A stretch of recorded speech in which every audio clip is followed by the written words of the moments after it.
Welcome everyone. Today we're going to be talking about the C7 Z51 package Corvette, and I'm going to give you an honest review on taking this car to the racetrack. This has been one of the easiest cars I have taken to the racetrack in that I haven't needed to do a whole lot to it, but of course some things still went wrong. They always do, and that's why I do these honest reviews. So the C7 and the C7 Z51 have this mode where they can deactivate cylinders and turn it into a 4-cylinder engine, and it has valves in the exhaust in the back, and those valves will actually melt on a hot track day. And so one of the things that I had to do in order to avoid melting those exhaust valves was to remove them and secure them up and away from the exhaust so that they would not melt. So let me show you what I did here. We're gonna go under, take a look at these guys. There is one of my actuators. I have it hose clamped on there, and the other one is over there. You can see the hose clamp.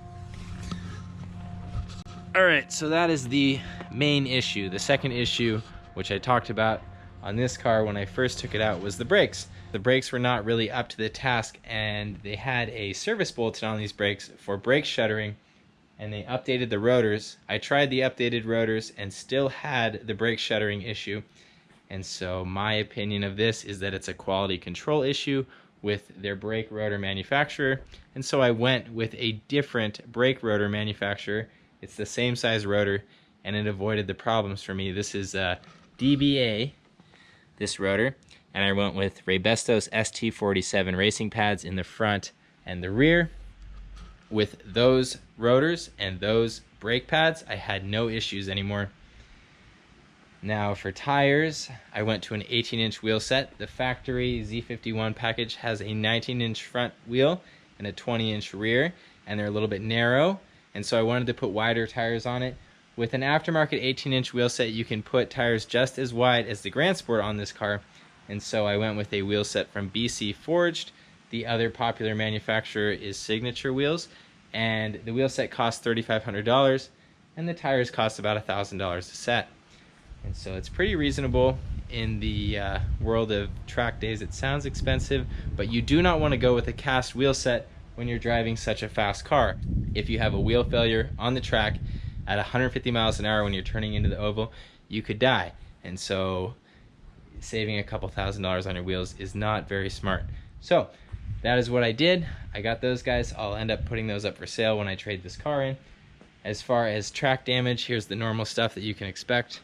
I got a bunch of rock chips up here. The headlights are all chipped up. I chipped the windshield, and I cracked it right here. That's from a rock that someone threw up. This windshield is $1,000. So that's important to consider. The other thing is, when I was entering the oval, I scratched off my side skirt. The car compressed so much that it scratched along the ground. So my side skirt took the damage and not the car. So I was able to remove those side skirts, and everything looks okay. As far as rock chips along the side, not a whole lot.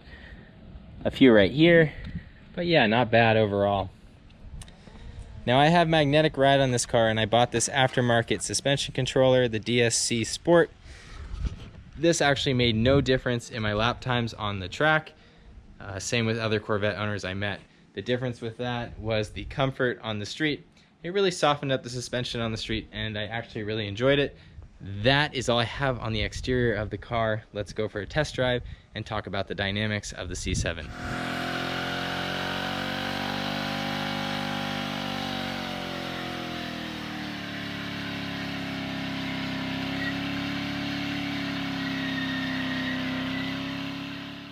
So here we are in the C7 Corvette. This is a manual transmission C7 Corvette, and that's kind of a big deal because the C8 is coming with the dual clutch transmission, and we of course love manual transmissions. This is also a 7-speed manual transmission, and it's very nicely done. You would think that 7 gears is too many gears, but it's not. First, second, third, fourth. Look at how easy it goes into gear. It's unbelievable. Think back to the C5 and the C6. I know I made videos about making those transmissions shift better. Chevy did an incredible job with the C7, and the transmission, a huge improvement over previous generations, and I don't miss the gears. The only time I missed the gear was when I was going into 5th gear at Auto Club Speedway. I was a little too excited, and I went over into 7th. We're in 7th now. Went over into 7th instead of 5th. But once you get used to the gates, it's a really rewarding transmission to drive. Now, if I'm going through a neighborhood, I might use the 5th gear overdrive. If I'm going on a higher speed street, I'll use 6th gear overdrive. And then if I'm going on the highway, I will use 7th gear for cruising. And that will deliver over 30 miles to the gallon, which is unbelievable considering how large the engine is in this car. And so, this is just a really great car. And when you look at what they're selling for now, it's a little bit unbelievable.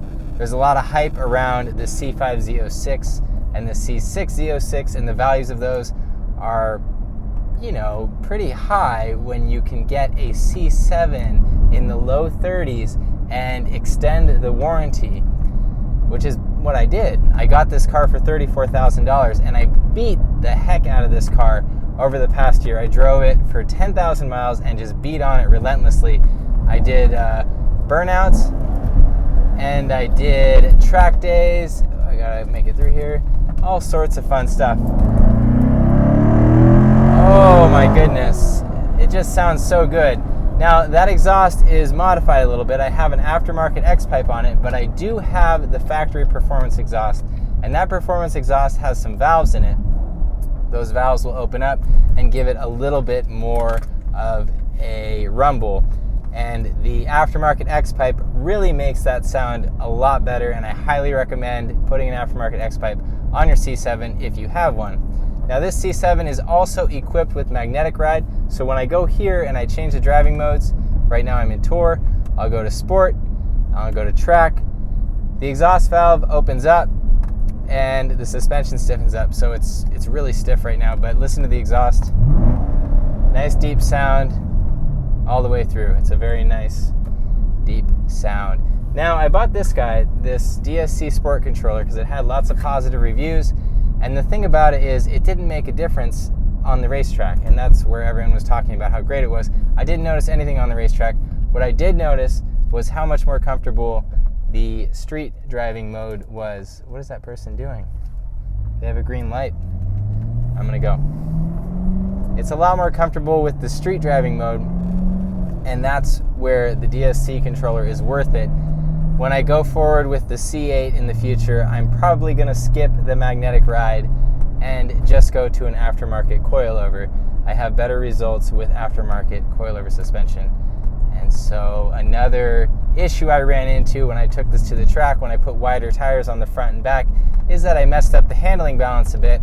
And the rear sway bar on this car, the Z51 magnetic ride C7s, have a very large rear sway bar.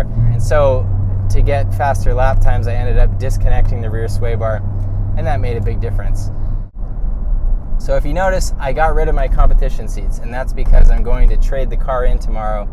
The competition seats do not add any value when you're trading in the car. You may notice that the standard seats that I got have a Z06 logo, and that's because I traded my competition seats with a Z06 owner's base seats, and it was an easy swap, everything plugged in. The ventilated seats still work, the heated seats still work, and so very easy swap. One thing to note about these Corvettes is that the ventilated seats don't work very well, the heated seats don't work very well, so I wouldn't stress if you don't get that as an option in your Corvette. Also, comparing my competition seats to these seats, there doesn't seem to be a whole lot of difference. These are still adjustable and they still hold me in place really well. They do seem to be a little bit softer on the bottom cushion, but overall, they're pretty nice. And so I wouldn't stress out about finding a C7 with competition seats. Now, the suspension is really stiff. You can probably see me bouncing around here. I'm going to go back into touring mode, and now we're going to soften it up. It feels much better.